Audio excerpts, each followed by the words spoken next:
அன்புள்ளங்களுக்கு வணக்கம்.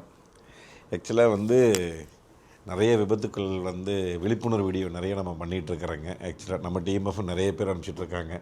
அது இன்ஸ்டாகிராமில் பார்த்திங்கன்னா நிறைய பேர் அனுப்புவாங்க. அதில் அந்த சிவன் அப்படிங்கிற அந்த தம்பி தான் எக்கச்சக்கமாக அனுப்புவாப்பில் நிறைய வீடியோஸு. அது சில வீடியோஸ் எல்லாம் மிஸ் பண்ணிட்டேன். முடிஞ்ச வரைக்கும் சில வீடியோஸ் எடுத்து வைப்பணுங்க. அப்புறம் சில வீடியோஸ் மிஸ் பண்ணிடுவேன். சப்போஸ் நீங்களும் இந்த மாதிரி விபத்து வீடியோஸ் சப்போஸ் அனுப்புகிற மாதிரி இருந்தால் நம்மளுடைய கன்சல்டேஷன் நம்பர் இருக்குது, நான் கொடுக்குறேனுங்க. நீங்கள் அந்த நம்பர்லேயே வேணாலும் நீங்கள் வாட்ஸ்அப் பண்ணாலும் பண்ணலாம். இல்லை இன்ஸ்டாகிராமில் நீங்கள் இருந்தீங்கன்னா நீங்கள் நம்மளுடைய இந்த மெசேஜை நீங்கள் அனுப்பிச்சுட்ருங்க. இன்றைக்கி இருக்கிற காலகட்டத்திலேங்க பசங்க ரொம்ப எப்படி சொல்கிறேன்னே தெரியலிங்க. அளவில்லாத ஸ்பீடு, தொட்டதுக்கெல்லாம் ஸ்பீடு. இன்றைக்கி எங்கள் காலத்தில் பார்த்திங்கன்னா ஆமாம், மேக்ஸிமம் நம்ம லேன்சர் வச்சுருந்தோம். லேன்சர் அப்படிங்கிற காலகட்டத்துக்கு அப்புறம் தான் லேன்சரே நம்ம பார்த்திங்கன்னா அப்போது வாலிப வயசு துடிக்கிறது புஜம் அப்படின்னு சொல்லி அப்போல்லாம் நான் ஒரு 160 வரைக்கும் டச் பண்ணி ஓட்டிக்கிறேன். அப்புறம் தான் ஹையஸ்ட் ஓட்டிக்கிறேன். பட் அதுக்கு முன்னாடியெல்லாம் பார்த்திங்கன்னா ஃபியட்டு, மாருதி 800ங்க, இன்னும் மீறி மாருதி 800 இன்னும் தம்த்தினாலும் ஒரு 90, 100 வரைக்கும் டச் பண்ணிக்கிறேன்னு நினைக்கிறேன். மாருதி காரில் ஆம்னிலேயே 80, 90 டச் பண்ணிக்கிறேன். ஆம்னிலேயே மொத்தமாக 100 தான் இருக்குது, 100, 110 தான் இருக்குது மொத்தம் மீட்ரு. அந்த மாதிரிலாம் சும்மா அது ஒரு வாலிப வயசு. அப்போல்லாம் டிராஃபிக் ரொம்ப கம்மிங்க. ரோடுகளுமே கொஞ்சம் இதாக இருக்கும், போக்குவரத்து ரொம்ப கம்மியாக இருக்கும். பட் இன்றைக்கி இதோட ரோடு சாலை வசதி நல்லா பண்ணிட்டாங்க, நெகுன்னு இருக்கும். இப்போ நிறைய 4 ட்ராக்ஸ் பார்த்திங்கன்னா. அதுக்கப்புறம் நிறைய இந்த விவசாயம் பண்ணிகிட்டு இருக்கிற ஏரியாக்கள் எல்லாம் பார்த்திங்கன்னா நிறைய தவறுகள் எங்கே நடக்குது அப்படின்னு சொல்லி பார்த்திங்கன்னா, இன்றைக்கி கார்கள் இந்த ஸ்பீடுனால இப்போ நம்ம கொஞ்சம் ரைட் அவுட்டர் தாண்டிக்கலான்னு வச்சுக்கலேன். இப்போ நம்ம திருப்பூர் இருக்கிறோங்க. இப்போ நம்ம பல்லடம் இந்த பக்கம் அவியூரே எடுத்துக்கேன், மாமனார் ஊரே எடுத்துக்கேன். நம்மளுக்கு வேப்பங்கொட்டப்பாளையம் ரைட்டு தான், அணுப்பட்டி, புளியம்பட்டி எல்லாம் போகும்போது ரொம்ப பெண்டாக இருக்குது. அப்போல்லாம் அந்த காலத்தில் வண்டி வாகனங்கள் கம்மி. அவங்க பெரியவங்க வயசானவங்களாம் டிவிஎஸ் 50 போயிட்டுருப்பாங்க. பால்காரங்க பால் விற்கிற மேக்ஸிமம் பால்காரர் தான் போவாங்க. சந்தைக்கு போகிறவங்க பால்காரர் எல்லாமே போயிட்டுருக்கும்போது பார்த்திங்கன்னா வளைஞ்சு அவங்க நார்மலாக போயிட்டுருப்பாங்க. பட் அந்த ரோட்டில் இன்றைக்கி புதுசாக போகிறவங்க, புதுசாக காரில் போகிறவங்க, நல்ல ஸ்பீடு போகிற வண்டிகளாகட்டும், நிறைய வண்டிகள் சொல்லலாம் ஸ்பீடு போகிற வண்டி. இன்றைக்கி பிஹெச்பி டார்க் அதிகமாக இருக்கும். அவங்களாம் அந்த ட்ரெயினில் சும்மா சல்லுன்னு திருப்புறது இந்த மாதிரி நிறைய விபத்துக்கள் அந்த மாதிரி இடங்கள் நடந்துகிட்ருக்குது. தயவு செஞ்சு அந்த மாதிரி இடத்துல போகும்போது புண்ணியமாக போட்டுங்க. ஒரு 30-40க்கு மேலே போகாதீங்க. டேர்னிங்லாம் போகும்போது லெஃப்ட்டு டேர்னிங் அப்படின்னா முடிஞ்ச வரைக்கும் உங்களோட லெஃப்ட் வீலை நல்ல கார்னர் கொண்டு வந்துருங்க. லெஃப்ட்டு விட்டுங்க. ரைட்டு திரும்புறீங்க அப்படின்னா ஃபுல்லாக லெஃப்ட் ஏறிக்கிங்க. நல்ல லெஃப்ட் ஏறி போய் ரைட்டில் திருப்புங்க. அப்படி முடிஞ்ச வரைக்கும் எல்லாம் போகிற வயசில் அப்படியே திருப்புறது. இப்படி கொஞ்சம் ஏறி திருப்பணுங்க ரைட்டு எப்போவுமே. அது நிறைய பேருக்கு தெரிய மாட்டேங்குது. கொஞ்சம் தயவுசெய்து அதெல்லாம் பார்த்துக்குங்க. இப்போ அந்த விபத்துக்களில் சில வீடியோக்கள் நான் உங்களுக்கு காமிக்கிறேனுங்க.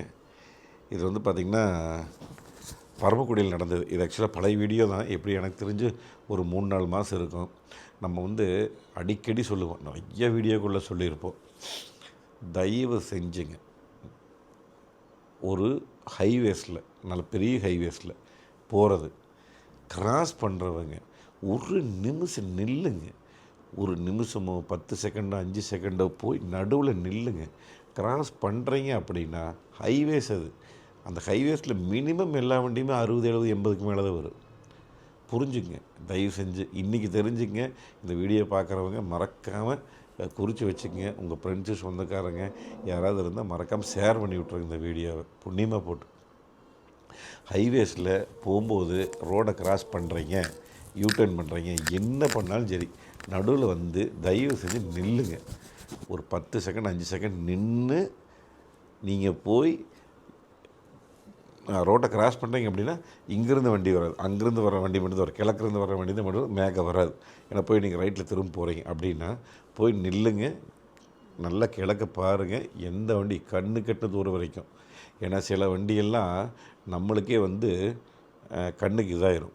நம்ம பார்த்தா விஸ்கன் கொஞ்சம் தூரத்தில் வந்துட்டு இருக்கிற மாதிரி இருக்குது. சரி, நம்ம அதுக்குள்ளே கிராஸ் பண்ணால் சொல்லி நம்ம மெதுவாக கிராஸ் பண்ணோம்னா அந்த வண்டி 100, 120 வந்துட்டு இருந்துன்னு வச்சுக்கோங்க, நம்ம போய் கிராஸ் பண்ண டைமிங்கில் உள்ளே வந்துடும். இப்போ எனக்கு தெரிஞ்சு இந்த விபத்தே அந்த மாதிரி தான் நடந்திருக்கணும். இவர் ஆட்டோக்காரர் வந்தார், அப்படியே திரும்புகிறாரு. இனி அந்த ஆட்டோ அதை பார்த்தாரா பார்க்கலையான்னு தெரியல. ஒன்று. ரெண்டாவது, சரி அதுக்குள்ளே போயிடலாமான்னு நினச்சிருப்பார். அந்த வந்த வேகத்தில் அந்த ஆட்டோ வந்து ஒரே அடி பார்த்துருப்பீங்க. இப்போ வந்து திரும்ப நேரம் அடித்து அது அந்த வண்டி வந்து முன்னாடிக்கிற இங்கே ஒரு காரு, அங்கே ஒரு எர்டிகா, அதுக்கு முன்னாடி ஒரு வண்டி, எத்தனை காருங்க சாமி அடித்து ஒரு கடைக்குள்ளே பூந்து பாவங்க நினச்சி பாருங்கள். ஒரே ஒரு ஆட்டோக்காரர் வந்து கிராஸ் பண்ண தவறு கொஞ்சமாவது நம்ம தான் டைட்டிலே வச்சுருக்க முடியலங்க, அறிவு இருக்கா அப்படின்னு. என்ன ஒரு அறிவு பார்த்துங்க. ஒரு நிமிஷம் கூட வேண்டாம், 5 செகண்ட் 10 செகண்ட் நின்று அந்த சாலைக்கு கடந்திருந்தா இவ்வளோ பெரிய விபத்து. நினச்சி பாருங்க அந்த குடும்பத்தை. எத்தனை குடும்பம் இதில் பாதிக்கப்பட்டு. அந்த ஆட்டோக்காரர் அடித்தவர் ஒன்று, 2வது கார்காரர் ஒன்று, 3வது எர்டிகா ஒன்று, 4வது ஒரு கார்காரர் ஒன்று, 4 கார் அடி வாங்கின ஆட்டோ. நினச்சி பாருங்க, இதெல்லாம் தேவையா? ஒரு 5 செகண்ட் நின்றுருந்தால் போதுமா? தயவுசெய்து புரிஞ்சுங்க, இந்த மாதிரி பண்ணாதீங்க. அதுக்கப்புறம் நான் வந்து நிறைய டூ வீலரை பற்றி தப்பாக பேசுகிறேன்னு சொல்லி போன வீடியோவில் பண்ணியிருந்தபோது சொல்லியிருந்தாங்க. விழிப்புணர்வு வீடியோ ஆகட்டுங்க, நம்ம டேஷ்கேம் வீடியோ ஆகட்டும், நான் பண்ணும்போது சொல்லி, என்ன நீங்கள் எப்போ பார்த்தாலும் டூ வீலர் கார் சொல்கிறீங்க, அப்போ கார்காரர் மட்டும்தான் நீங்கள் ரோட்டில் போகணுமா, டூ வீலர் நாங்களாம் ரோட்டில் போகக்கூடாதா அப்படின்னு சொல்லி. கண்டிப்பாக 2K கிட்ஸ் பசங்களாக தான் இருக்கும். ஏன்னா இன்றைக்கி இருக்கிற பசங்களை எல்லாமே 2K கிட்ஸ் பசங்க தானே நிறையா பைக்கு விபத்தை ஏற்படுத்துறது. நம்ம வந்து நல்லதுக்கு தான் சொல்கிறோம், நீங்கள் மக்கள் புரிஞ்சுக்க மாட்டேங்கிறீங்க. அந்த பசங்களாகட்டும். இப்போ இந்த வீடியோ பாருங்கள், இது ஒரு நேரத்தில் எடுத்த வீடியோவாக இருக்குது.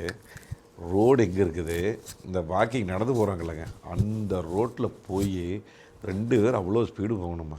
என்ன விளையாட்டுது? நைட் நேரத்தில் என்ன ஸ்பீடு போய் இப்போ என்ன ஆச்சு? போய் கீழே இறக்கி மேலே தூக்கி வீசிச்சு பாருங்கள். ஒருத்தன் கீழே விழுந்தால் 2வது ஒருத்தன் போய் தொப்புன்னு விழுந்தான்.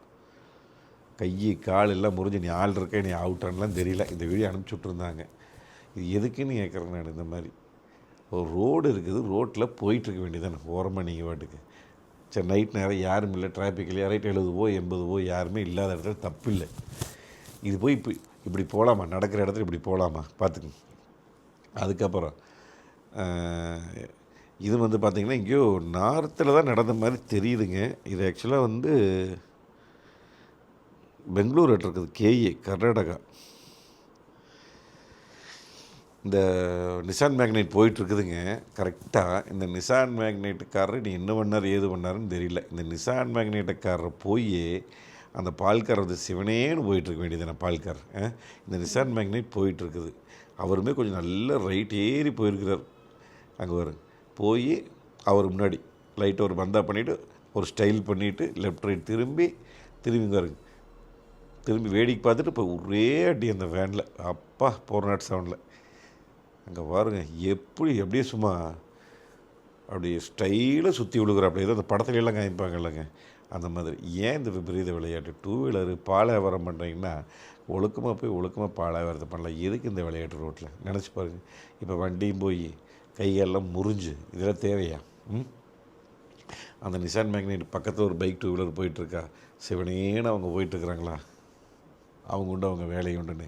இதுக்கு தான் நான் சொல்கிறது, முடிஞ்ச வரைக்கும் 2 வீலர் இருக்காரங்க எந்த ரோட்டில் நீங்கள் போனீங்கனாலும் லெஃப்ட்டு ஓரமாக எடுத்துங்க. நீங்கள் ஹைவேஸில் போனீங்கனாலும் சரி, லெஃப்ட்டு நல்ல ஓரம் எடுத்துங்க. நீங்கள் வாட்டுக்கு ஓரத்தில் போயிட்டே இருங்க, யாருக்கு எந்த தொந்தரவும் பண்ணாதீங்க தயவு செஞ்சு. நீங்கள் வந்து இந்த ட்ராக்கு வர்றதுனால ஆப்போசிட் வர்ற வண்டியோ பின்னாடி வர வண்டியோ எத்தனை வண்டி பாதிப்புக்குள்ளாகுது. இப்போ நினச்சி பாருங்கள், அவர் இந்த 407காரரு சிவனே லோடு ஏற்றிட்டு எங்கேயோ போயிட்டு இருந்தார். இப்போ போச்சா அடிச்சு, இப்போ கேஸ் கொண்டு போய் ஸ்டேஷனில் நிறுத்தி, இனி அதில் ஏதாவது லோடு கீடு இருந்து எத்தனை குடும்பம். பெரிய வண்டி தான் கேஸும் போடுவாங்க. இப்போ முழுக்க இந்த பைக்காரர் பையன் மேலே தான் தப்பு. ஆனால் கேஸ் வந்து பெரிய வண்டி மேலே தான் போடுவாங்க. என்ன காரணம்? இன்சூரன்ஸ் கிளைம் ஆகும். அதனால் வந்து மேக்ஸிமம் பெரிய வண்டி தான் அடித்த மாதிரி போடுவாங்க. பட் தப்பு யார் மேலே நீங்களே பார்த்துருப்பீங்க கண்ணார. நம்ம போன வாரத்தில் ஒரு டைமு காங்கேயம் போகல, ஒரு 2 வீலர் கார் ஆப்போசிட்டில் வந்துட்டு ஏய் பார்த்து வர மாட்டியா? அது இருக்குது, டேஷ்கேம் ஃபுட்டேஜ் இருக்குது. அதை நம்ம டேஷ்கேம் ஃபுட்டேஜில் காமிக்கலாம். இருக்குது காங்கேயம் போகும்போது. இப்போ சமீபத்துலேங்க இது நடந்தது. இப்போ எல்லா பக்கமே பயங்கர ட்ரெண்டிங்காகி எல்லா பக்கம் போய் பாலி நியூஸ் புதிய தலைமை எல்லாத்தையும் காமிச்சாங்க. ஒரு டாட்டா பஞ்ச் ஒருத்தர் வாங்கியிருக்கிறாரு. வாங்கி அவர் ஹோட்டல் போகிறாரே நீ பேங்கான்னு தெரியல. அது பயங்கர அவருக்கு அவசரமாட்டு இருக்குது. நேராக போய் நிறுத்தினார். வண்டி நியூட்ரல் நிறுத்திட்டு வண்டி சாவியா பண்ணிட்டு இறங்கிட்டார். அது அப்படியே டாட்டா நிக்ஸான்னு ஹேண்ட்பேக் எதுவும் போடல. நல்லா இறக்கமாக இருந்தங்காட்டி அவர் இறங்கி உள்ளே போயிட்டார். உள்ளே போனதுக்கப்புறம் அப்படியே மெதுவாக இங்கே வருங்க வருது வருங்க வருது வருங்க அப்படியே கீழே வந்து, நல்ல வேளை அது எத்தனை பேர் ரோட்டை கிராஸ் பண்ணிட்டு இருக்கிறாங்க. இறைவனோட செயல் அப்படிங்கிறாங்கல்ல, அங்கே பார் யாருமே முட்டல அந்த வண்டி மேலே. அழுங்காமல் பைபாஸ் ஹைவேஸ் சாலையை ஹைவேஸ் அப்படியே தாண்டி போய் கீழே இறங்கிருச்சு. தப்பிச்சது. உண்மையாலுமே நினச்சி பாருங்கள், எதுக்கு அவ்வளோ அவசரம்? ஒரு காரை நிறுத்துனீங்கன்னா பொறுமையாக ஹேண்ட் பிரேக் போட்டு சாவி எடுத்து லாக் பண்ணிட்டு பொறுமையாக போகலாம்லங்க. என்ன அவசரம்னு எனக்கு தெரியல. சாவி எடுத்துருப்பாருன்னு தான் நினைக்கிறேன் நான். ஏன்னா சாவி எடுக்காமல் கண்டிப்பாக போயிருக்க மாட்டார். நேராக போய் இறங்கி நிற்கிது பள்ளத்தில். அப்படியே வந்தார், இறங்கினார், டோரை சாத்தினார், போயிட்டார். நல்ல வேலை. தயவு செஞ்சு இந்த மாதிரி நிறுத்தாதீங்க. முடிஞ்ச வரைக்கும் எந்த வண்டியாக இருந்தாலும் தயவு செஞ்சு ஹேண்ட் பிரேக் போட்டு நிறுத்துங்க. அதுக்கப்புறம் இது கேரளாவில் நடந்த சம்பவங்க. ஒரு டேர்னிங்கில் வந்து ஓவர்டேக் பண்ணக்கூடாது. இது வண்டி கற்றுக்கிறவங்களா இருந்தாலும் சரி, புதுசாக ஓட்டுறவங்களுக்கு எல்லாத்துக்குமே சொல்லி கொடுத்துருப்பாங்க. உங்களுக்கே ஒரு நாலேஜ் இருக்கும். பிளைண்ட் ஸ்பாட்டுன்னு சொல்லுவாங்க. அந்த பிளைண்ட் ஸ்பாட்டுங்கிற இடத்துல டேர்னிங்கில் நீங்கள் ஓவர்டேக்கே பண்ணக்கூடாது. இது ஒரு ஜென்ரல் நாலேஜ் சின்ன குழந்தைக்கும் அந்த அறிவு இருக்கும். இந்த இட்டியோஸில் வந்த கேரளாக்காரர் இருந்தாலே நல்ல டேர்னிங், மழை வேறு தூரி இருக்குது. அந்த டேர்னிங்கில் போய் அவ்வளோ ஸ்பீடு எடுக்கலாமா? ஆனால் உண்மையாலுமே வண்டியை பார்த்தீங்கன்னா பார்த்துட்ருப்பீங்க நீங்கள். இப்போது இந்த வண்டியை பார்த்தீங்கன்னா டோட்டல் லாஸ். வண்டி வேலைக்கே ஆகாது, ஃப்ரண்டேஜ் பூரா காணாமல் போச்சு. ஆனால் அதிர்ஷ்டவசமாக அந்த டிரைவர் தப்பிச்சிட்டார். இதுதான் மிகப்பெரிய அடித்து அந்த பஸ்ஸை பாருங்கள். அந்த பஸ்ஸு வந்த ஸ்பீடுக்குமே இதுக்குமே அடியில் பஸ்ஸே ஃபுல்லாக போயிடுச்சு கீழே. இந்தளவுக்கு அடிச்சிருக்குது பஸ்ஸு பாருங்கள். அப்போ இட்டியோஸ் நினச்சி பாருங்கள். தயவு செஞ்சுங்க, கார்னரில் ஓவர்டேக் எடுக்காதீங்க. முடிஞ்ச வரைக்கும் புண்ணியமாக போட்டோம், சரிங்களா? மிக முக்கியமான விஷயம், நோட் பண்ணிங்க. அதுக்கப்புறம் இந்த சில்வண்டு பசங்க சொன்னேன்லங்க, 2K கிட்ஸுன்னு 5 பேர் ஃப்ரெண்ட்ஸு, ஃபுல் சரக்கு. இன்றைக்கி நிறைய விபத்து நடக்கிற காரணமே இந்த சரக்கு. குடிமகன்கள், அது வேறு குடிமகன் சொல்லக்கூடாதா, மதுப்பிரியர்கள் அப்படின்னு சொல்லிட்டு மாமா அது யாரோ சொன்னாங்க. இவர் நம்ம ஜிஎஸ் கூட பேசிகிட்டு இருக்கும்போதுங்க, அண்ணா குடிமகன் சொல்லாதீங்கண்ணா, கொடியாரன்னு, மதுப்பிரியர்கள் டீசெண்டாக சொல்லுங்கள் அப்படின்னாரு. அந்த மாதிரி டீசெண்டாக மதுப்பிரியர்கள். இந்த பசங்க இந்த வயசில் நினச்சி பாருங்கள், இந்த சரக்கு போட்டு ஓட்டுறதுனால எத்தனை விபத்துக்கள், காராகட்டு பைக்காகட்டு எத்தனை விபத்து நடக்குது. நான் நம்ம நாளைக்கு முன்னாடி பேசணும், போன வருஷம் நான் வீடியோ பேசலைன்னா நான் பேசியிருப்பேன். பல்லடத்தில் ஆக்சிடென்ட் ஆனது சரக்கு அடிச்சு போய் என்ன வேணும், ஈச்சர் வேன் போய் ஒரு ஆம்னியில் அடித்து அதில் ஒருத்தர் இறந்தாங்க. நான் பேசியிருப்பேன். அதுக்கப்புறம் பார்த்திங்கன்னா அவங்க சரக்கே அடிக்கலைங்கிறாங்க. பட் நிறைய பேர் பக்கத்தில் இருந்து மோந்து பார்த்துட்டு சரக்கு அடிச்சிருந்தேன் எனக்கு மெசேஜ் அனுப்புன்னு எனக்கு அப்படி தான் அனுப்புனாங்க. இன்றைக்கி அந்த மதுனால இன்றைக்கி இத்தனை விபத்துக்கள் நடக்குது, உயிர் போகுதுங்க. அதுவும் இல்லாமல் இந்த பசங்களாம் வாழ வேண்டிய பசங்க, எல்லாம் 20 வயசு 21 வயசு பசங்க. நினச்சி பாரு, இந்த வயசில் சரக்கை போட்டு எல்லாருமே. ஃபார்ச்சுனர், நீங்கள் எவ்வளோ ஒரு பில்டு குவாலிட்டி கார் வாங்கினாலும் சரி, 5 ஸ்டார் இல்லைங்க, 50 ஸ்டார் வாங்குங்க, 500 ஸ்டார் வாங்குங்க. எப்படி ஓட்டணும்னு விதிமுறை இருக்குது, அதுக்குன்னு ஒரு வழிமுறை இருக்குது. இப்படி தான் கார் ஓட்டணும், இப்படி தான் இருக்கணும். இந்த ஃபார்ச்சுனரை எடுத்துகிட்டு இந்த 5 பசங்க ஃபுல்லாக டான்ஸ் கேன்ஸ் ஆடிட்டு பாட்டை போட்டு ஃபுல் சவுண்டு உழுகல. வண்டி ஸ்பீடு நான் 150 கிலோமீட்டர் ஸ்பீடில் போயிருக்கிறாங்க. நைட்டு 150 கிலோமீட்டர் ஸ்பீடில் போனது. நிறைய நைட் வீடியோவில் நான் சொல்லியிருப்பேன், இந்த ட்ராக்டில் ரிப்பேட்டிங் ஸ்டிக்கர் ஒட்டாமல் இருக்குதுன்னு சொல்லி. நம்ம போன ஏதோ வீடியோலையும் கூட நைட்டு நம்ம பேசிகிட்டு வந்தோம். அப்படி ஒரு டிராக்டர் வந்திருக்கு, ட்ரெய்லர். பின்னாடி டிராக்டர் முன்னாடி இருக்குது, பின்னாடி டெய்லர் எழுத்துட்டு போகுது. டெய்லர் அது ட்ரெய்லர், இது டெய்லர் பின்னாடி எழுத்துட்டு போகிறது தொட்டி. அதில் ரிப்ளேட்டிங் ஸ்டிக்கர், டெய்ல் லைட்டு ஒன்றுமே இருக்காது, எந்த டிராக்டர்லேயும் இருக்காது. இந்த பசங்க 150 கிலோமீட்டர் வந்த ஸ்பீடில் ஒரே அட்டி. வந்த ஸ்பீடில் பிரேக் மேலே இருக்கும்போது எதுலேயும் கால் வைக்கல, அடி. 5 பேர் ஸ்பாட் அவுட். 20 வயசு 21 வயசு 22 வயசு 5 பேருமே பயங்கர க்ளோஸ் ஃப்ரெண்ட்ஸு. சரக்கு நினச்சி பாருங்கள். இன்றைக்கி அந்த 5 குடும்பத்தை 5 குடும்பம் இன்றைக்கி எவ்வளோ பெரிய ஒரு துக்கத்தில் உட்காந்துட்ருப்பாங்க. நினச்சி பாருங்கள். இதில் ஒவ்வொரு வயனை பெற்றவங்களுடைய கஷ்டம், இந்த நிலைமையெல்லாம் நினச்சி பாருங்கள். உங்கள் அப்பா அம்மாலாம் இதுக்கு வந்து என்னென்னா வளர்ப்பு. உங்கள் குழந்தைகளை முடிஞ்ச வரைக்கும் இந்த மாதிரி சொல்லி நீங்கள் வந்து வளர்க்கணும் தயவு செஞ்சு. ஏன்னா இன்றைக்கி இருக்கிற நம்ம 2K கிட்ஸ் பசங்களுக்கு சொன்னோம்னா, அன்றைக்கி ஒரு பையன் கமெண்ட் பண்ணியிருந்தேன், போயா இருந்தாலும் பெரிய இது உண்டார், என்னது பெரிய பெரிய பூமர் அங்கிள் அப்படின்னாப்புல. தம்பி, நான் பூமர் அங்கிளாகவே நான் இருந்துட்டு போகிறேன், தப்பு கிடையாது. உன்ற வாழ்க்கைக்காகத்தான் நான் பேசிகிட்டு இருக்கிறேன் தம்பி, தயவு செஞ்சு கேட்டுக்கோ. உங்கள் அம்மா அப்பா பேச்சை கேளு, மெதுவாக போ. காரு பைக் எது வாங்கினாலும் ஓரமாக போங்க. எதுக்கு இந்த ஸ்பீடு, எதுக்கு இந்த வேகம்? நீங்களாம் வாழ வேண்டிய வயசு. நாங்களாம் வாழ்ந்தாச்சு, நாங்களாம் 50 வயசு ஆகிப்போச்சு, நாங்களாம் 50 முடிஞ்சுது. இனி இதுக்கு மேலே இப்போ இருக்கு எல்லாம் போனஸ் தான். அதனால் நீங்களே 20 வயசு பசங்க, 21 வயசு பசங்க நினச்சி பாருங்கள் உங்கள் வாழ்க்கையை. நீங்களாம் வாழ வேண்டிய வயசு, கல்யாணம் பண்ணணும், நிறைய இது இருக்குது. இப்படி போய் சாகலாமா? நான் கூட சமீபத்தில் இப்போ எங்கே நம்ம போஸ்ட்ரு அந்த கண்ணீர் அஞ்சலி வந்துக்கிறோன்னு பார்த்தா, எந்த பசங்களை பார்த்தாலுமே 2001 to 2005 2006 வரைக்கும் இருக்கிற பசங்க தான் இருக்கிறேன். 2000 to 2006 நான் பார்த்துருக்குறேன். பிறப்பு இறப்பு 2025 எல்லாமே 20, 21 இப்படி தான் இருக்குது. பசங்க பூராமே 25க்குள்ளே தான் இருக்குது. பூரா விபத்து, அகால மரணம். இதை பார்க்குறக்கே ரொம்ப கஷ்டமாக இருக்குது. எல்லா பக்கம் வருந்துகிறோன்னு அந்த போஸ்டர், கண்ணீரஞ்சலி போஸ்டர் பார்க்கும்போதெல்லாம் சின்ன வயசு பையன், அந்த மீசை கூட அந்த அரும்பு மீசை அப்படி இருக்கும். அப்படி இருக்கு 18 வயசு 19 வயசு. எவ்வளோ கஷ்டமாக இருக்குது என் மனநிலை. அவங்க அம்மா அப்பாவோட மனநிலை நினச்சி பாருங்கள். 20 வயசு பெற்று வளர்த்து இந்த பையனுக்கு கேட்குறதெல்லாம் வாங்கி கொடுத்து, பார்ச்சுனர் வாங்கி கொடுத்து, இப்படி தண்ணி போட்டு போய் அடிக்கலாமா தங்க? ஏன் ஜாமி இப்படி பண்ணுறீங்க? தயவுசெய்து பசங்க பார்த்தீங்கன்னா புண்ணியமாக போட்டு இந்த மாதிரி பண்ணாதீங்க. இது வந்து கேரளாவில் நடந்ததுங்க. கேரளாவில் வந்து ஒருத்தர் மெர்சிடிஸ் பென்ஸில் போயிட்டு இருந்துருக்கிறாரு. பென்ஸில் வந்து அடாஸ் இருக்குது. ஆக்சுவலாக இந்த அடாஸ் என்ன பண்ணோம்னா, ஒரு 20 அடி 30 அடிக்கு யாராவது வந்து கிட்ட வர்றாங்கனாலே பிரேக் அடிச்சிடும். இது வந்து நல்ல டேர்னிங். இவர் மேலே கார்காரர் மேலே தப்பு இல்லை. என்ன காரணம் கேட்டிங்கன்னா, லெஃப்ட்டு நான் சொன்னேன் இல்லைங்க, டேர்னிங்லாம் கொஞ்சம் லெஃப்ட் ஏறி போங்கன்னு. கரெக்டாக ஒரு லெஃப்ட் ஏறி தான் வந்திருக்காரு. நீங்கள் நல்லா பார்க்கும்போதே தெரியும் அந்த காரோட லெஃப்ட் வீல் எங்கே இருக்குன்னு. கரெக்டாக அந்த பைக்காரர் பார்க்கல. இது போன வேகத்தில் அப்படியே பிரேக் அடிச்சு நின்றுச்சு. இப்போ இந்த பிரேக் அடிக்கலை அப்படின்னா, இந்த கார்காரர் போன ஸ்பீடில் அடிச்சிருந்தா அந்த பைக்காரரு புல்லட்டுக்காரரு கண்டிப்பாக பறந்துருப்பார். இப்படி தான் ஒரு 40-50 கிலோமீட்டர் ஸ்பீடாக போயிருக்குன்னு வச்சுக்கோங்க.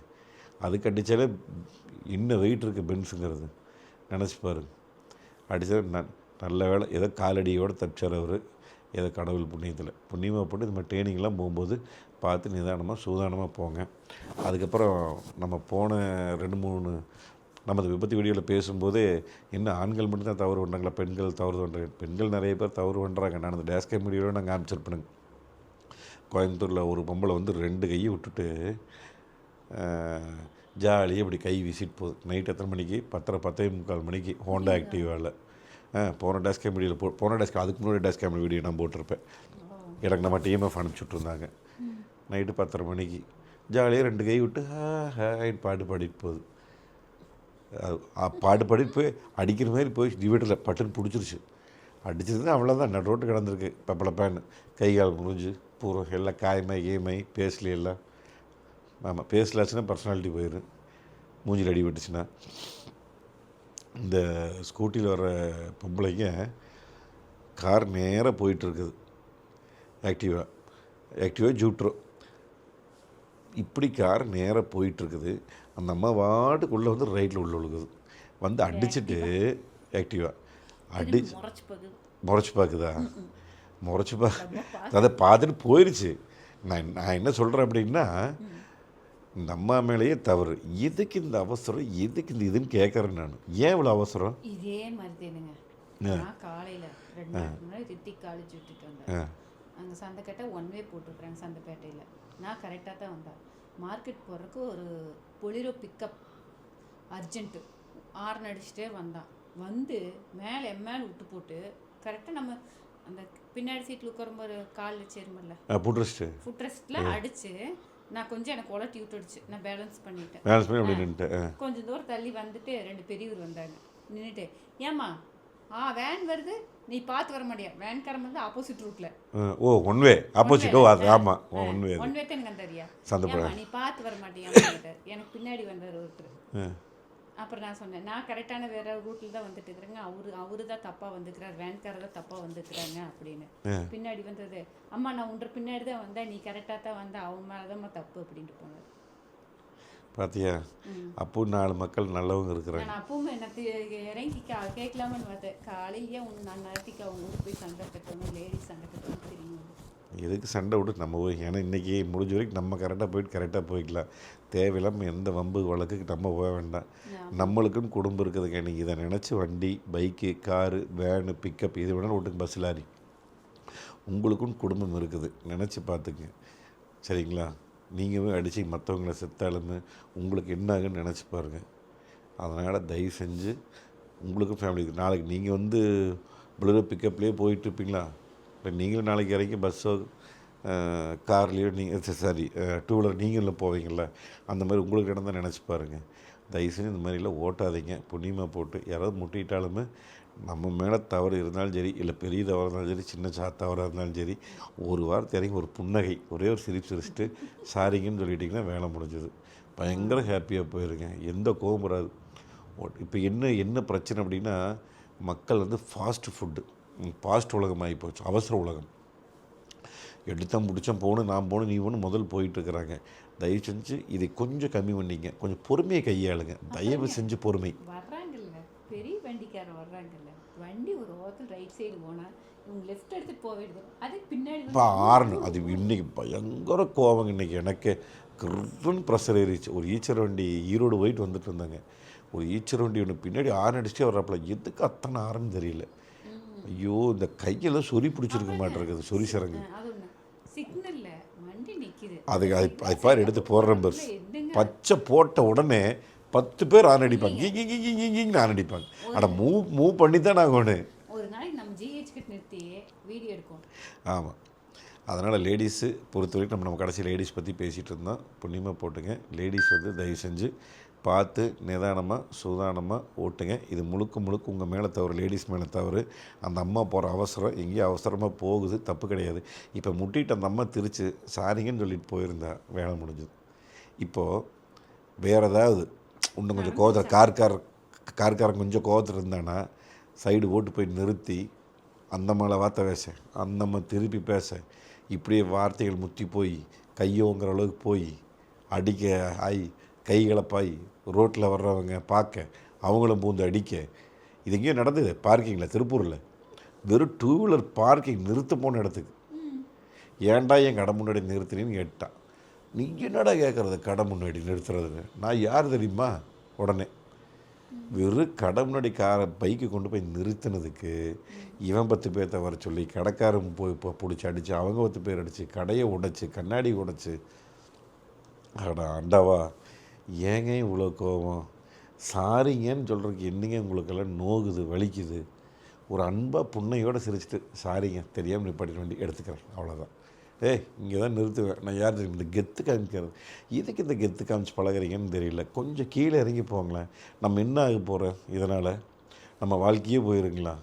இல்லை உங்களுடைய கெத்து போயிருமா? என்ன எனக்கு ஒன்றுமே புரிய மாட்டேங்குது. இந்த சாரி, இந்த புன்னகை மட்டும் சொல்லி பாருங்கள். எந்த தவறு, எந்த விபத்து எங்கே நடந்தாலும் லைட்டாக முட்டிட்டோம், லைட்டாக ஸ்க்ராட்ச் பண்ணிட்டோம், தெரியாமல் நிறுத்திட்டோம் பார்க்கிங்கில், சாரிங்கன்ட்டு எடுத்துக்கலாம், அவ்வளோதான். ஒரு புன்னகை, ஒரு சாரி. தயவு செஞ்சு நீங்கள் இதை ஃபாலோ பண்ணி முடிஞ்ச வரைக்கும் கோவப்படாதீங்க. அதுக்கு பேர் இங்கிலீஷில் சொல்லுவாங்க, ரோட்டில் போய் சண்டை போகிறது. இந்த ரோட் ரேஜ் தான், ரேஞ்சா ஃபாலோ பண்ணாதீங்க. ஆமாம், நானும் தமிழ், எனக்கு இங்கிலீஷ் கொஞ்சம் தெரியுமா. அதுக்கப்புறம் இது கேரளாவில் தானுங்க ஒருத்தர் ஃபோனை பார்த்துட்டு ஒரு 60-70 கிலோமீட்டர் ஸ்பீடில் ஆக்டிவாக வந்துட்டுருக்கிறார். கொஞ்சமாவது யோசனை ஒன்றுமில்ல அவர். ஃபோனை இந்த கையில் இப்படி பிடிச்சிட்டே இப்படி வந்துட்டு வந்துருப்பார்ட்டு இருக்குது. வந்து ஒரே அடி. அது என்ன வண்டி? ஜிம்னி தானே அது? ஜிம்னி போச்சு. ஐயோ, அடிச்சாச்சு. அடித்து பார்த்து எப்படி போய் விழுகுறாருன்னு திருகிட்டு அடித்து இவர் கீழே விழுந்துட்டார். நாங்கள் ஃபோன் விழுகுது, ஃபோன் விழுந்துருச்சு. ஃபோன் விழுகுது ஆமாம், ஃபோன் அது ஸ்லோ மிஷனில் காமிச்சிருப்பாங்க. ஃபோனாக தான் இருக்குன்னு என்னோட இல்லைம்மா. அப்புறம் அப்பேற்பட்ட ரோட்டை எதுக்குமா அவர் லெஃப்ட் ஏறி வர்றாரு? தன்னை போல் தூக்கிட்டாரா? ஒரு கையில் ஃபோன் இருந்திருக்கணும் எனக்கு தெரியும், லெஃப்ட் கையில். வண்டி உள்ளே போயிடுச்சு, எந்திரிச்சு போயிரு. நான் தூங்கிட்டேன். ஏம்மா நீ என்ன நடந்ததுன்னு தெரியல, நம்மளுக்கு அனுப்பிச்சிருக்கிறாங்க, நம்ம அதை காமிச்சிருக்கிறோம். அதுக்கப்புறம் கேட்டாங்களே லேடிஸு, இப்போ லேடிஸ் புது வண்டி ஒன்று எடுத்துருக்குறாங்க, செலரியோ, உத்தரப்பிரதேஷ்லேயும் நினைக்கிறது, ராஜஸ்தான்லேயோ உத்தரப்பிரதேஷ்லேயோ செலரியோ, அந்த லேடிஸ் வாங்கியிருக்குது வண்டி எடுத்து மூவ் பண்ண சொல்லிக்கிறாங்க. புது வண்டி. அப்போ தான் ஷோரூம் வந்து வெளியே வந்து நிற்கிது டெலிவரி. அந்த அம்மா எடுத்துகிட்டு பிரேக் அமுத்துறதுக்கு போல் எக்ஸைட்டர் அமுத்திருச்சு. குய்யின் நேராக போய் எதுக்கால் இருக்கிற பள்ளத்தில் டொங்கன்னு இறங்கிருச்சு. சூப்பராக பார்க்கிங் பண்ணிடுச்சா? ஆமாம். நம்ம டீமை ஒருத்தர் போன தடவை பேசும்போது சொல்லியிருந்தார், ஆனால் இன்றைக்கி விபத்து அதிகமாக இருக்க காரணமே வந்து இந்த எல்போர்டு ட்ரைவிங்லாம் நிறைய நடக்குதுங்கண்ணா அப்படின்னாப்புல. இது எல்லாம் பார்க்கும்போது அப்படித்தான் தெரியுது நம்மளுக்கு. என்ன காரணம்னா எல்லாருமே இன்றைக்கி புதுசாக ஓட்டி பழகின உடனே கார் வாங்கிடுறாங்க. சில பேர் பழைய கார் வாங்கி ஓட்டி பழகுறாங்க, ஒரு 6 மாதத்தில் பழகிட்டு டச் வந்துருச்சுன்னா உடனே புது கார் வாங்கிக்கிறாங்க. சில பேர் டிரைவிங் ஸ்கூல் போய் பழகுறாங்க, போன உடனே அப்படியே புது காருக்கு போயிடுறாங்க. இந்த மாதிரி ஆகிறதுனால என்ன ஆகுதுன்னு கேட்டிங்கன்னா, இந்த மாதிரி சிறு சிறு விபத்துக்கள், பெரிய பெரிய விபத்துக்கள் நிறைய நடந்துகிட்ருக்கு. இந்த மாதிரி முடிஞ்ச வரைக்கும் உங்களுக்குள்ள ஒரு தன்னம்பிக்கையை வளர்த்து நல்ல ஒரு எக்ஸ்பீரியன்ஸ் ஆகிக்கங்க. ஒரு வருஷங்கிறது 2 வருஷம் ஓட்டிங்க. முடிஞ்ச வரைக்கும் எல்லா பக்கம் ஓட்டிட்டு நீங்கள் இந்த மாதிரி புதுக்காரை வாங்கி நீங்கள் பாதுகாப்பாக ஓட்டி பாதுகாப்பாக இருங்க. இந்த மாதிரி விபத்துக்களை நீங்களே தவிர்க்கலாம். அதுக்கப்புறம் இந்த 2 வீலர்காரருங்க, ஒருத்தருடைய வாழ்க்கையை மட்டும் நினச்சி பாருங்கள். இது எங்கேயோ குஜராத் பக்கத்துலேயும் நினைக்கிறேன். இது குஜராத்தா? ஆமாம், ஜிஜே குஜராத் தானுங்க, குஜராத். ஒருத்தர் பைக்காரரு கம்மனை நின்றுருக்கலாம் சிவனேன்னு. எவ்வளோ பெரிய ஹைவேஸ் அது, போகிற வண்டி போயிட்டுருக்குது, வர வண்டி வந்துட்டுருக்குது. இவ்வளோ பெரிய ஹைவேஸில் கிராஸ் பண்ணலாமா? நிற்க வேண்டியதானே, என்ன கேடுன்னு கேட்குறேன். டாட்டா வண்டிங்களா அது? நெக்ஸானு. அது வந்து லாரிக்கார நெக்ஸான். ஆமாம், லாரிக்கார வந்து அடிச்சிட்டாங்க அது மேலே. இப்போ நினச்சி பாரு, ஒரே ஒரு 2 வீலர்னால இவர் நெக்ஸான் கார் லைட்டாக முட்டி 2 வீலரில் அங்கே வாரு பின்னாடி வந்த பஸ்ஸுக்கார் நல்ல வேலை. பஸ்ஸுக்கு பின்னாடி இந்த நெக்ஸானுக்கு பின்னாடி ஒரு கார் வந்தது, அவன் சுதாரிச்சு அப்படியே லெஃப்ட் ஏறி போயிட்டாப்புல. ஃபஸ்ட்டு பைக் கார் மேலே வந்து தவறு, வேறு நெக்ஸானில் உரசி நின்ட்டாப்புல. அந்த கார் அப்படியே லெஃப்ட்டில் போயிடுச்சு. இந்த லாரிக்கார் வந்து நேராக முட்டை வச்சிட்டாரு. பஸ்ஸுக்கார் நினச்சிப்பார், பஸ்ஸுக்கார் லாரியில் வந்து அடிச்சிருந்தா எத்தனை பேசஞ்சர் ஆகி. ஒரே ஒரு பைக்காரனால டாட்டாக்காரர் பாவம், லாரிக்காரர் பாவம். இனி எந்தளவுக்கு அடின்னு தெரியல. நெக்ஸான் நம்மளுக்கு பின்னாடி காமிக்கலை. ஆமாம், நம்மளுக்கு பின்னாடி காமிக்கலை, பார்த்துக்கோ. அதுக்கப்புறம் பெங்களூரில் இந்த நடந்த விஷயம், ஒரு வண்டியில் ட்ரிபிள்ஸு, அது ஒன்று ஆக்டிவா, இன்னொன்று வந்து இந்த என்ன இந்த புள்ளிங்க ஓட்டுவாங்களா, ஹோண்டா டியோவில் பிடிக்காத அந்த வண்டி. எல்லாம் அந்த பசங்க அந்த ஐட்டன்காரர் ஏதோ கொஞ்சம் வந்துட்டாராட்டிருக்குது ரோட்டில், எப்படி ஏதோ ரைட் ஏறிப்பார் ஒதுக்கியிருப்பாரோ என்னமோ, அந்த காரை போய் உதைக்கிறாங்க. காலில் வச்சு ஒரு உதைச்சிட்டு பின்னாடியே ஃபாலோ பண்ணிட்டு வார்த்தை வச்சுட்டே போகிறாங்க. அதுக்கப்புறம் போயிட்டு அந்த டியோவை மேலே தூக்கி வீலிங் பண்ணிவிட்டு ஒத்த காலில் அங்கே பாரு, சரி ஒத்த வீலில்.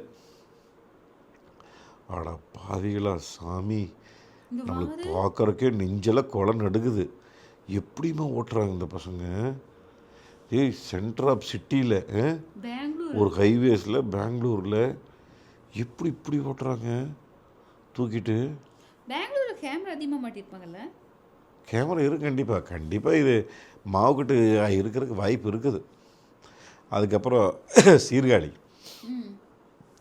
சீர்காழியில் என்னாச்சுன்னு கேட்டிங்கன்னா, நம்ம சொல்கிறப்ப 2 வீலர்காரர் இன்றைக்கி வந்து தயவு செஞ்சுங்க, 2 வீலர்காரங்க உங்கள் மளிகை கடைக்கு போகிறீங்க, பால் வாங்க போகிறீங்க, அதுக்கு போகிறீங்க, இதுக்கு போகிறீங்க, டீ கடைக்கு போனீங்கன்னா அது வந்து ரொம்ப மெயின் ரோடாக இருந்தது அப்படின்மா புண்ணியமாக போட்டுங்க. திரும்பும்போது பார்த்து, அது ஒத்த ரோடாக இருந்ததுன்னா லெஃப்ட்டு ரைட்டு 2 பக்கம் திரும்பி பார்த்து கண்ணு கட்டின தூரம் வரைக்கும் யார் வழினா கிராஸ் பண்ணுங்க. இல்லை ஹைவேஸாக இருந்ததுன்னா கண்டிப்பாக எப்படி இருந்தாலும் மேற்கிறது வண்டி வர்றது, கிழக்குறது வர வண்டி மட்டும் கிழக்கு மட்டும் பார்த்து போங்க. பாவம் அவருடைய வாழ்க்கையை நினச்சி பாருங்கள். அந்த கடைக்கு வந்துட்டு அது அனிமேல் டீ கடையை இடத்த தெரியுது எனக்கு. ஆமாம், டீ கடை தான், ஹோட்டலில் டீ கடையான்னு தெரியல. வந்து சாவி போடுறாரு, மப்பட்டை ஸ்டார்ட் பண்ணுறாரு, என்னமோ வாங்கிட்டார், வாங்கி முன்னாடி மாட்டுறாரு, சாவி போடுறாரு, வண்டி ஸ்டார்ட் பண்ணுறாரு, அப்படியே லெஃப்ட்டு திருப்புறாரு. இந்த லெஃப்ட்டு திருப்பினவர் ஒரு செகண்ட் நின்றுருக்கலாம். அங்கே ஒரு லெஃப்ட்டு பார்த்துட்டு ரைட்டு பார்க்கவே இல்லை. ஸ்பீடு வருது பஸ்ஸு, வந்துட்டு எனக்கு தெரியும். ஒரே அட்டி அப்படியே கொண்டு போய் உள்ளே சாத்து உள்ளே கொண்டு போயிட்டாப்புல. எனக்கு தெரிஞ்சு மப்பட்டுக்காரரு கண்டிப்பாக ஸ்பாட் அவுட் தான் நினைக்கிறேன். இதை அனுப்பிச்சி விட்ருந்தாங்க. இது ஆக்சுவலாக சீர்காழியில் நடந்தது. இது எப்படி 2-3 மாதம் இருக்குதுன்னு நினைக்கிறேன். சரி சரி. தம்பி அனுப்பிச்சு பாவம். என்னென்னா சமீபத்தில் நம்ம ஒரு நைட் வீடியோவில் பேசிகிட்டு இருக்கும்போது கூட நாங்கள் பேசியிருந்தோம். இந்த மாதிரி மெயின் ரோட்டில் முடிஞ்ச வரைக்கும் நீ கடைக்கு வந்து லைசன்ஸ் கொடுக்கறது, கடை தவிர்க்கிறது நல்லதுன்னு நினைக்கிறேன். என்னுடைய கணிப்பில் நான் சொல்கிறேன். ஆமாம், யாருக்காவது தப்பாக பட்டுச்சுன்னா மன்னித்து கொள்ளவும். என்ன காரணம் கேட்டிங்கன்னா, எந்த ஒரு ஹைவேஸு எந்த ஒரு மெயின் ரோடாக இருந்தாலும் ஒரு 20 அடி 30 அடி தள்ளி, நல்லா அப்படி நல்லா பெரிய பெரிய கடைகளாக இருந்தால் ஒரு 50 அடி தள்ளி உள்ளே வச்சுட்டோம்னா ஹைவேஸ் போயிட்டு வர்றவங்க போயிட்டு வந்துட்டு இருப்பாங்க ஹைவேட்டுக்கு. அந்த கடை வர்றவங்க பார்ப்பாங்க, போர்டை பார்ப்பாங்க, ரைட் அந்த கடைக்கு வேணும் அப்படின்னா இண்டிகேட்டர் போட்டு ஸ்லோ பண்ணி ரோட்டை விட்டு 50 அடி தள்ளி அந்த பக்கம் போயிடுவாங்க. அந்த மாதிரி ஹைவேஸில் போயிட்டுருப்பாங்க. ஹைவேஸில் போகிறவங்களாகட்டும், பெரிய பெரிய ரோடுகளாகட்டும், இந்த மாதிரி இருக்கிறவங்க ரோட்டு மேலே கடை வைக்காமல் இருந்தால் இன்னும் கொஞ்சம் விபத்துக்களை தவிர்க்கலாம். இந்த மாதிரி விபத்துக்கள் தவிர்க்கலாம். இப்போ இது மெயின் ரோடு, நல்ல ஸ்பீடு அந்த வண்டி பஸ்ஸு எனக்கு தெரிஞ்சு ஒரு 60-70க்கு மேலே வந்திருக்கணும் பஸ்ஸு. அந்த ஸ்பீடை கண்ட்ரோலே பண்ண முடியல அவரால். அப்படி மப்பட்கார் அடிச்சு தூக்கி கொண்டு போயிட்டார் பாவம். அதனால் தயவு செஞ்சுங்க, டூ வீலர் ஓட்டுறவங்க கிராஸ் பண்ணும்போது பார்த்து ரோட்டை நிதானமாக கிராஸ் பண்ணுங்கள். அதுக்கப்புறம் ஈரோட்டில் இந்த கடை சொன்னேன்ல, இப்போ ரோட்டு மேலே கடை வைக்கிறது பற்றி, நல்ல பெரிய ரோடு, கரெக்டாக ஒரு கோழி இறக்கறக்காக வண்டி நிப்பாட்டிக்கிறாரு.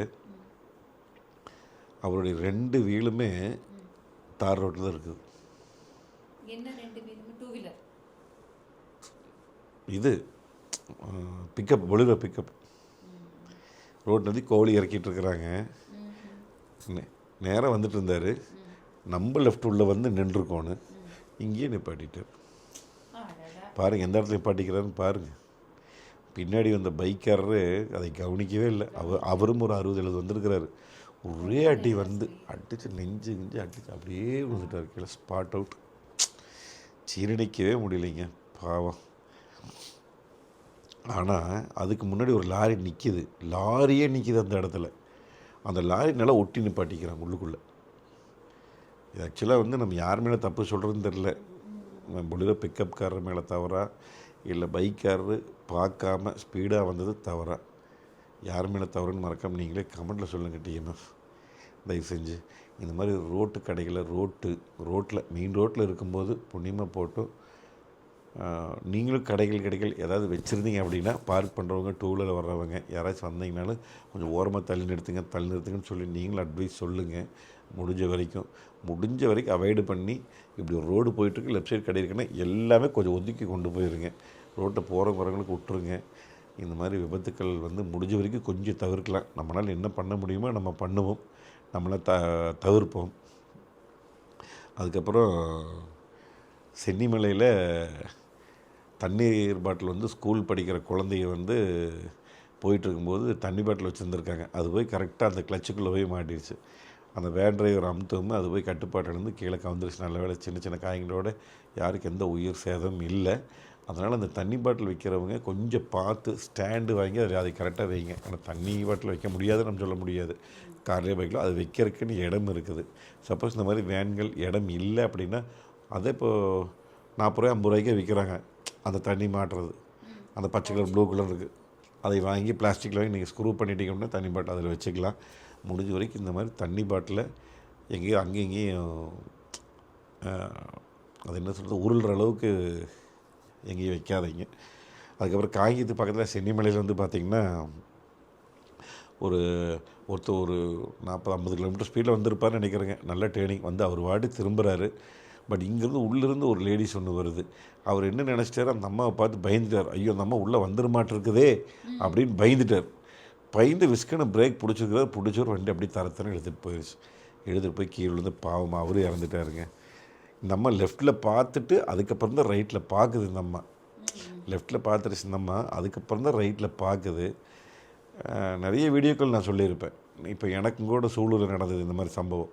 நான் பாட்டுக்கு மெயின் ரோட்டில் ஸ்பீடாக வந்துட்டுருக்கிற டக்குன்னு சந்துக்குள்ளேருந்து ஒரு கார் வந்து ஆட்டோ வந்துருச்சு, டாட்டா ஏஸு. அந்த டேஷ்கேம் வீடியோவில் நான் உங்களுக்கு சொல்லியிருப்பேன். நான் ஹைவேஸில் போயிட்டுருக்குறேங்க. நான் ஒரு 60-70 போயிட்டுருக்கிறேன். திடீர்னு சந்துக்குள்ளேருந்து வந்தாப்புல வந்து நடுரோட்டை அப்படியே நிப்பாட்டிட்டாப்புல. நான் அடித்த பிரேக் கை காமிக்கிறாப்புல. பார்த்து வர்றது இல்லையா, அது பார்த்து வர்றது இல்லையா. எப்போவுமே சந்துக்குள்ளேருந்து வர்றவங்க வந்து ரோட்டை தொடக்கூடாது, வந்து ரோட்டில் நின்றுக்கணும். நின்னதுக்கப்புறம் தான் லெஃப்ட் ரைட் பார்த்துட்டு நீங்கள் போகணும். இப்போ இது யார் மேலே தப்பு சொல்கிறதுன்னு தெரியல. நம்ம வந்த ஸ்பீடில் அப்படியே விட்டுட்டாங்களா, வந்தாங்க, வந்த ஸ்பீடை டக்குன்னு லெஃப்ட் பார்த்தாங்க, ரைட் பார்த்தாங்க. அவருக்கு பார்த்தோன்னே ஒரு பதட்டமாகி போச்சு. ஐயோ நம்ம உள்ளே வந்துருமாட்டிருக்குதேன்னு பதட்டமாகி போய் அவரால் என்ன பண்ணுறதுன்னு தெரியாமல் பிரேக் வச்சார், கீழே போய் விழுந்துட்டார். இப்போ நிறைய பேர் அப்பவும் பார்த்துருக்காங்க. அந்த அம்மாவும் போய் பார்த்துருக்குது, அவர் சைக்கிள்காரன் போய் பார்த்துருக்காரு. பட் என்ன பேசி என்ன பண்ணுறதுன்னு தெரில, உசுறு போச்சுங்க. இப்போ இந்த மாதிரி விழிப்புணர்வு பதிவுகள் நம்ம ஏன் போடுறோம் அப்படின்னு சொல்லி கேட்டிங்கன்னா, இதையே பார்த்துட்டு நாளைக்கு ஒரு 4 பேரோ ஒரு 40 பேரோ இந்த மாதிரி கொஞ்சம் மாறினீங்கன்னா, ஒரு ஆளோ இல்லை நிறைய பேர் மாறிக்குன்னு சொல்லியிருக்காங்க. உண்மையாலுமே அவங்களுக்கெல்லாம் ரொம்ப நன்றி. உங்களுக்கு பார்க்கும்போது உங்களுக்கு ஒரு விழிப்புணர்வு, உங்களுக்கு ஒரு ஐடியா கிடைக்கும். இந்த மாதிரி தவறுகள் நம்மளும் பண்ணக்கூடாது அப்படிங்கிறது வந்து உங்களுக்கு கிடைக்கும். அதனால் புண்ணியமாக போட்டுங்க. தயவு செஞ்சு யாருமே இந்த மாதிரி கொஞ்சம் சரக்கரை கடிக்காமல் வண்டி ஓட்டுங்க. ரோட்டில் முடிஞ்ச வரைக்கும் ஓரமாக வண்டி ஓட்டுங்க. டூ வீலர்காரங்க என்ஹெச், ஹைவேஸ் எதில் போனீங்கனாலும் முடிஞ்ச வரைக்கும் லெஃப்ட் ஓரத்தில் போங்க. டூ வீலர் லெஃப்ட் ஓரத்தில் போங்க. கார்காரங்க ரைட்டில் போங்க. லாரிக்கார பஸ்கார் லெஃப்ட் ட்ராக்கில் போங்க. லாரி இன்றைக்கி வந்து கேரளா சட்டம் கொண்டு வந்துட்டாங்க. ரீல்ஸ் எடுத்து வச்சுருக்கிற கூடி சீக்கிரம் போடுறேன். நாங்கள் கேரளா போகும்போது பார்க்குறோம் எல்லா லாரியும் லெஃப்ட்டில் கரெக்டாக போயிட்டுருக்குது. என்ன எல்லா லாரியும் லெஃப்ட்டில் போயிட்டுருக்குது கரெக்டானு பார்த்தா அதுக்கப்புறம் தான் போர்டை பார்த்தோம். ஹெவி வெஹிக்கிள் லாரி ரைட் ட்ராக்குக்கு வந்தால் 1000 ரூபா ஃபைன். ஹிந்தி, மலையாளம், இங்கிலீஷு, தமிழ் 4 லாங்குவேஜ்லையும் எழுதியிருக்குது. அது மாதிரி 4 லாங்குவேஜ்லேயுமே அவங்க வச்சுருக்காங்க. அதனால் பார்த்தா எல்லா ஹெவி ட்ரக் வெஹிக்கிள்ஸ் எல்லாமே லெஃப்ட் லைனில் போயிட்டுருக்குது. அந்த மாதிரி தமிழ்நாட்டுக்கு ஆமாம் பஸ்ஸும் தான். சைடு ஓடும்போது ரைட்டில் வந்துட்டு போயிட்டு மறுபடியும் லெஃப்ட்டு வந்துக்கணும். ரைட் ட்ராக்கில் போகவே கூடாது. ரைட் ட்ராக்கில் கார்ஸ் மட்டும்தான். இதில் bus, lorry, heavy vehicles, left கார்னரில் டூ வீலர்ஸ் அவங்க மட்டும் போய்க்கணும். எவ்வளோ ப்ராப்பராக கேலரி பண்ணிக்கிறாங்க. ஏன் தமிழ்நாட்டில் பண்ண முடியாது? அப்படி சப்போஸ் இன்னும் சட்டம் கொண்டு வரணும். அப்படி இல்லாட்டி நம்மளாக மாறிக்கணும் முடிஞ்ச வரைக்கும். இது லாரி பார்க்குறவங்களோ, பஸ் பார்க்குறவங்களோ, ஓட்டுறவங்களோ யாருக்காவது இருந்தால் ஷேர் பண்ணுங்கள், அவங்களுக்கு சொல்லுங்கள். முடிஞ்ச வரைக்கும் லெஃப்ட் ட்ராக்கில் போக சொல்லுங்கள். எல்லாத்துக்குமே அது பாதுகாப்பு. நீங்களும் பாதுகாப்போடு இருங்க. உங்களுக்கு ஏதாவது வீடியோஸ் இருந்ததுன்னா ஆல்ரெடி நான் நம்பர் கொடுத்துருப்பேன். அப்படி இல்லாட்டி டிஸ்கிரிப்ஷனில் இருக்கும், நான் இங்கேயும் கொடுக்குறேனுங்க. நம்மளுடைய கன்சல்டிங் கால் நம்பர் வாட்ஸ்அப் நம்பர் தான். வாட்ஸ்அப் பண்ணுங்கள். மெயினாக கூப்பிட வேண்டாம். சில நேரம் பசங்க எடுக்க மாட்டாங்க, எங்கேயாச்சும் வெளியே போயிட்டாங்கன்னா வாட்ஸ்அப் பண்ணுங்கள், கண்டிப்பாக ரிப்ளை வரும். உங்களுக்கு புது கார் வாங்கணும் பிடிக்கணும், அதுக்கப்புறம் ஈவி கார் இது பார்க்கணும் பிடிக்கணும் அப்படின்னா நீங்கள் இந்த நம்பரில் வந்து வாட்ஸ்அப் பண்ணுங்கள். உங்கள்கிட்ட ஏதாவது வீடியோ இருந்தாலும் நீங்கள் இந்த வாட்ஸ்அப்புக்கு ஆக்சிடென்ட் வீடியோஸ் இருந்தால் நீங்கள் சென்ட் பண்ணுங்கள். முடிஞ்சலாம் நம்ம டீமுக்கு நம்ம என்ன விழிப்புணர்வு கொடுக்க முடியுமோ நம்ம கொடுக்குறோம். சரி ரைட், அடுத்த வீடியோவில் சந்திக்கலாங்க. நன்றி, வணக்கம். Bye TMF.